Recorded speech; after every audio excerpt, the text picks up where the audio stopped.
Le plaidoyer du ministre des Affaires étrangères, de l'intégration régionale et des Togolais de l'extérieur, Robert Dussey, dans son discours à l'occasion de la conférence internationale sur la décennie des afrodescendants africains, dont la ville de Havane, à Cuba, accueille les travaux, a permis d'envoyer un message fort aux Nations Unies. En s'appuyant sur les crimes de racisme et de discrimination dont les peuples noirs et afrodescendants sont victimes, le ministre togolais a souligné l'importance d'une éducation renforcée pour enseigner aux jeunes générations la vérité sur l'esclavage et ses séquelles. Il a insisté sur la restitution des vérités historiques comme un impératif moral pour construire un avenir fondé sur la compréhension et la justice.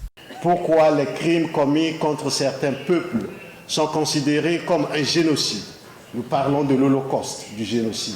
Et pourquoi sommes-nous incapables de dire que les crimes commis contre les peuples africains, que la déportation, l'esclavage est un génocide?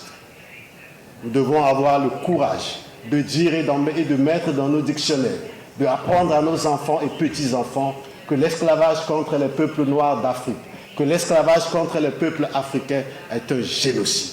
Et ce génocide doit un jour être reconnu par les Nations Unies. Dans son franc-parler, le chef de la diplomatie togolaise a également appelé à des réparations concrètes. Selon lui, ces compensations ne se limitent pas à des excuses symboliques, mais incluent des mesures économiques et sociales destinées à corriger les inégalités qui découlent de cette période sombre de l'histoire des peuples africains. Pour nous, le peuple victime, le temps n'a pas eu raison de nos douleurs. Il faut le dire. L'on peut nous demander de regarder vers l'avant comme si la douleur se limitait au passé. Mais la réparation nous tient à cœur. Et ici, je pense qu'il faut pas avoir peur des mots. La réparation que nous demandons ici, soyez rassurés, nous ne demandons pas de l'argent.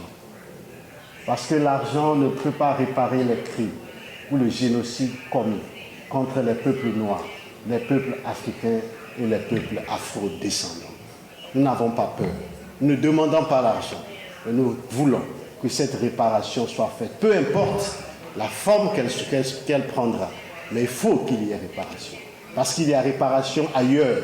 Mais pourquoi pas la réparation pour nous, peuples africains et afro-descendants? La lutte globale contre le racisme, un enjeu partagé. Ce message rejoint un appel universel pour une mobilisation collective des États. La lutte contre le racisme, a-t-il rappelé, doit être globale et concertée. Cela nécessite une collaboration entre les nations pour mettre en œuvre des politiques éducatives intégrant l'histoire des afrodescendants et de l'esclavage.